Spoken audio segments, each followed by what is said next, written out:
Hey, so what's up, guys? It's Jared Posey with No Quit Ministries here.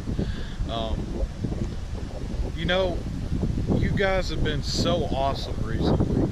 That's just what I wanted to start out by saying. Like, the channel's growing now that I'm here in Starkville, and y'all, all of you guys, whether y'all have been with me since the beginning, or I've only been doing it for 8 months now, or if you're new to the channel, just thank you so much for watching my videos, for leaving those nice comments that some of you guys left, for offering your help and your assistance, and just I thank you. Just thank you, because I'm not doing this for applause, and I'm not doing this because I want the world to see how great or holy I am, because I know I'm a mess, and I just simply want to do this just so I can share the love of Jesus. And this is something that he really wanted me to do, so it's something that I did. And it's not about me, it's all about him, and sharing his name and his glory, and making his kingdom known everywhere and help it grow.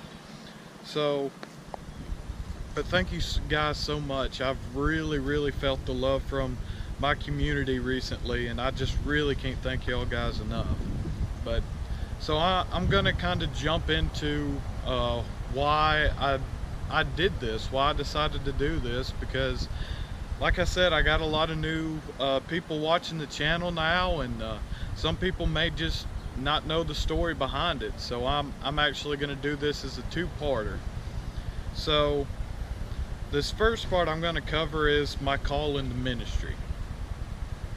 So I'd always been like a good speaker, and everyone had always told me that I needed to be a pastor, a youth pastor, a Sunday school teacher, something, just people told me that that's what I needed to do. But I was like, yeah, whatever, okay, because I didn't want to be a pastor, a youth pastor, a Sunday school teacher. I'm thinking, man, the stuff that people have to put up with in those jobs, like, I respect y'all so much, because it just all the stuff, all the complaining, the whining, the just everything all the time, and they don't get enough love. So go and love on you pastor next time you meet them. Like, next time you see them, go up to them, hug their necks, tell them you love them, because they don't hear that enough. And it's tough because they're going through this on a daily basis, just people always trying to tear them down, and Satan trying to mess up their day. So go tell them you love them. But I was like, I don't want to be in that position, because I don't think I can handle that kind of pressure. I'm going to end up cracking and slapping somebody across the face. I don't know.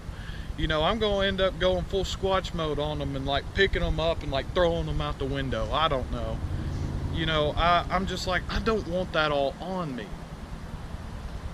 And so it was something I just like, no, God, that's not what you want me to do. That can't be what you want me to do. I'm sure you want me over here somewhere else. So I was like that for a long time.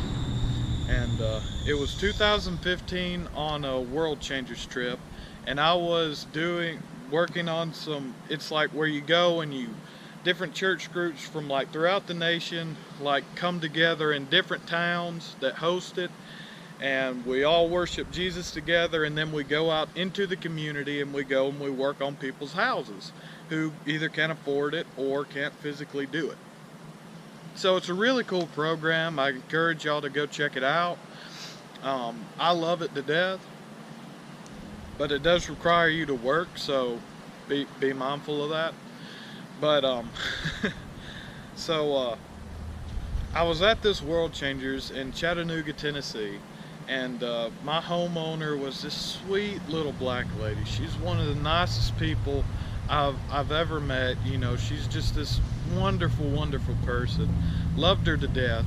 But she had never heard me speak more than, hey, hello, how are you? Make sure you remember that, because that's really important later on. And you see, I was the devotion leader. So like different churches would come and feed us and stuff during lunch, and then I'd lead the devotion for the group and the people that decided to stay. But she'd never come out to the devotion. She'd come get lunch and she'd go back in the house and she'd go about her business. And but all that week I was getting compliments on my speaking and how God was working in me, how I needed to be a Sunday school teacher, a pastor somewhere, a youth minister, missionary and stuff like that. And you know, I was just thanking them and not really thinking 2 seconds about it, and just being like, okay, yeah, I've heard this all before. And you know, that was pretty much it.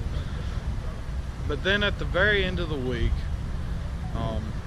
she went around, and the homeowner, she went around me several times, making it very obvious that she was saving me for last to say goodbye to. And she was thanking everybody, telling them goodbye. And then when she came to me, the first thing that stood out to me is this little old lady should not have a grip like this, because I mean, she is bearing down on my hand just like, you know, she's got this some sort of like crazy strength on my hand. And I'm thinking, man, you know, she's got something she wants to tell me, because I mean, she's got a grip like a gorilla here, you know. And so as she was talking to me, I couldn't help but look at her eyes. And at the moment, I couldn't tell you why I was looking at her eyes. It wasn't until later that day that I knew why I couldn't stop looking at her eyes, but I'll get to that later. And so as she's, you know, still got this crazy like vice grip strength hand grip on me, like just squeezing down on my hand here, she told me that God was working. She said, God's working in you. God's working in you. And you're going to be a minister one day. And I hope I'm alive to see it. And I probably turned white as a ghost. And all I could muster to get out of my mouth was thank you. And as we pulled out, she yelled out to me saying, don't forget what I said. I told her I don't think I ever will. And so as we go back to where we were staying, and I done cleaned up, showered and changed and all that stuff, because it's hot and sweaty and whatnot. And so I started just going through it in my head. I just couldn't get it out of my head. It just kept going over and over and over. And finally God revealed to me what it was that in her eyes. And there was a man dressed in all white standing in her eyes as she said that to me. And I just started shaking. I was like, God, I get the point. I got the message loud and clear. You know, please don't do this again, because you scare me half to death. But I've got the point, God. You don't have to do this anymore. So from that day forward, I never doubted my calling. And it was like a switch. I went from being a good speaker and being fairly confident into what I was saying into whatever I am now. You know, this crazy person that is not afraid to get up on the spot and speak and just share his heart whenever. Like, it all started at that moment.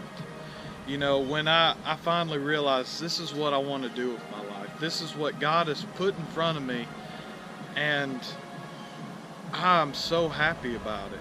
You know, I went from, you know, denying it to just absolutely falling in love with it. And I don't know where God will lead me or where He'll put me exactly, but I know that this is something He wanted me to do, was make this channel. So whatever happens in the future, I don't know. But that was my call to ministry. Now, stay tuned, because I will have a part 2 video sometime after this in the near future. So make sure you subscribe and you click on that little bell, and it has the little 2 icons on the side of it, so you'll get a notification for when that one comes out.